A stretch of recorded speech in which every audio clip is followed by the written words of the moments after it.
aussi aux responsables d'équipe de venir s'inscrire au niveau du podium. Et nous invitons également les arbitres à venir se présenter. Alors on va faire, là on fait une poule de 5, une poule de 4.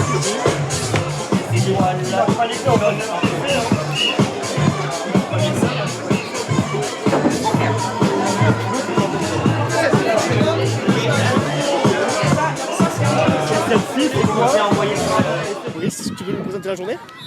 Alors c'est aujourd'hui la fête du handball gardois. Cette fête a lieu chaque année en fin de saison. Elle consiste à rassembler tous les enfants évoluant en école de handball. Donc, puisque tout au long de l'année, on propose une rencontre par mois pour les enfants moins de 9 ans sur 6 sites dans le département, c'est de façon sectorisée. Et on essaie de clôturer la fin de l'année pour rassembler l'ensemble des enfants évoluant en école de handball sur un site commun. Donc on fait appel à un club. Cette année, c'est le club d'Aramon qui nous a accueillis de très belle manière en mobilisant un nombre important de bénévoles de façon à ce que cette journée se passe le mieux possible et que les enfants terminent la saison avec une belle note du handball en plein air. On y a associé depuis 3 ans des moins de 11 filles qui évoluent sur 2 terrains et qui leur sont dédiés. Donc il y a des équipes qui évoluent en championnat moins de 11 filles et puis des filles qui sont constituées d'équipes constituées à la mêlée avec des filles qui viennent de différents clubs. Voilà. L'objectif c'était de rassembler le plus de filles possible aussi sur cette journée. Aujourd'hui, combien de clubs ont répondu présents? Combien d'équipes ont été constituées? Alors on a 18 clubs qui ont répondu et on a 69 équipes, ce qui fait à peu près 400 enfants qui sont présents aujourd'hui sur la manifestation. Une belle fête? Une très belle fête avec le temps qui est de la partie et une très belle mobilisation du club, comme je le disais tout à l'heure. Également des nouveaux élus du comité du garde handball puisqu'il y a eu des élections au mois de février, un nouveau CA et une très belle mobilisation aussi de la nouvelle équipe. Donc, pour nous, salariés techniciens, ça nous donne du baume au cœur et ça nous motive pour continuer l'aventure dans la nouvelle grande région ici. Merci.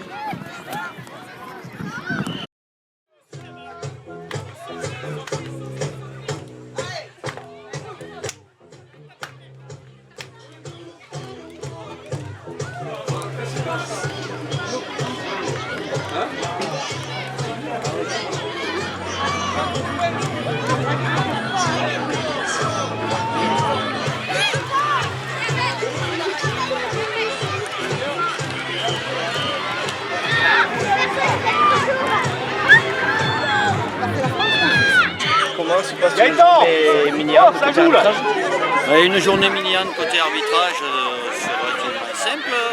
Les clubs ont été sollicités pour faire venir leurs jeunes arbitres dans les clubs. Voilà, des clubs pour venir arbitrer cette journée. Donc après, les clubs amènent les équipes, éventuellement des jeunes arbitres. Et ces jeunes arbitres sont regroupés. C'est une journée de fête pour eux aussi. C'est-à-dire que ceux qu'ils ont appris dans les clubs à travers les différentes formations qui ont été prodiguées par les responsables de bassin de vie ou par les dirigeants des clubs, est mis en application directement ici sur cette journée de mini-hand. Sachant que ces journées ne seront pas compétitives, donc il y a moins de tension, donc les jeunes arbitres sont très détendus, tout le monde est souriant et ça se passe très bien. Voilà, donc on voit des jeunes arbitres en herbe, les plus petits aujourd'hui sont de 2008 et les plus âgés qui arbitrent les compétitions, le tournoi de moins de 11 féminin sont de 2002. Voilà. C'est une bonne journée pour eux, je pense. Merci.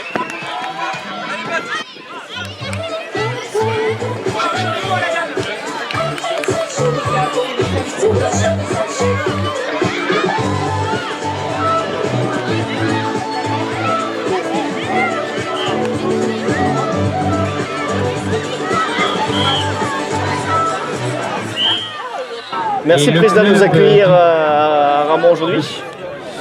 Quelle belle journée. Oui, très belle. La météo est au rendez-vous, ça nous c'est parfait.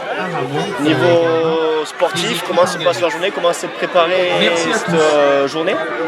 Au niveau sportif, donc du coup, le tournoi va se dérouler de 10h jusqu'à 16h à peu près. Et puis voilà, moi et mes bénévoles ont répondu présent pour assurer on va dire la partie restauration et buvette. Tout le monde a bien répondu présent, donc une cinquantaine de bénévoles quand même aujourd'hui. Voilà, donc on est là depuis moi 6h30, mais eux depuis 7h pour installer toutes les infrastructures. Justement, ça fait longtemps que vous avez prévu d'organiser cet événement? Eh bien, ça fait au moins un mois qu'on travaille dessus. Donc on a fait 3 réunions préparatoires. Et on a bien été aidé par la municipalité, justement par rapport au terrain disponible, au traçage et des aides, on va dire, matérielles. Après, effectivement, nous, c'est des heures et des heures passées pour assurer du mieux possible et satisfaire tout le monde.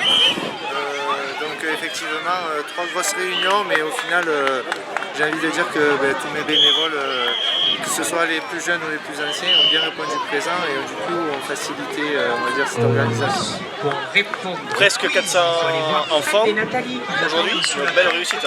Oui, a priori justement, comme discuté avec l'encadrement du comité, ils n'ont jamais eu jusqu'à 400 enfants, soi-disant. Déjà un grand merci à tous les clubs d'avoir répondu présent aujourd'hui. Voilà, donc mardi, lors des états généraux, on était à 13 clubs sur 26. Je ne sais pas si c'est monté depuis, mais en tout cas, sur le nombre d'enfants, voilà, c'est pleinement réussi. Et puis, tant mieux, parce que au moins, ça fait partie de la réussite de la journée et ça permet aux enfants de bien s'amuser pour clôturer cette saison. Pourquoi Ramon s'était porté candidat à l'organisation de cette belle journée? Ça faisait déjà plusieurs années qu'on se candidatait, donc voilà, on n'était pas retenu. Cette année, donc on a refait le choix de se recandidater. Bon, déjà on a les infrastructures pour, donc ça c'est un premier argument. Ensuite, ça nous permettra malgré tout, ça c'est l'avis de tous les clubs, de pouvoir, on va dire, grâce à cette belle journée, de pouvoir réaliser nos projets l'année prochaine sur des équipes de jeunes et moins jeunes. Et puis ensuite, ensuite c'était une volonté aussi du bureau. C'était un petit défi que j'avais mis aussi au bureau pour leur dire, écoutez, on organise, on va dire, des événements beaucoup plus petits, Coupe de France, intercomité, on est rodé. Donc pourquoi pas se challenger sur un vrai événement. En 3 mots, est-ce que tu peux nous présenter le club d'Aramon?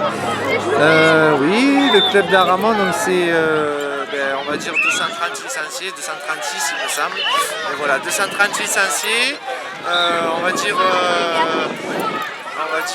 à peu près, si je ne dis pas de bêtises, une équipe dans chaque catégorie.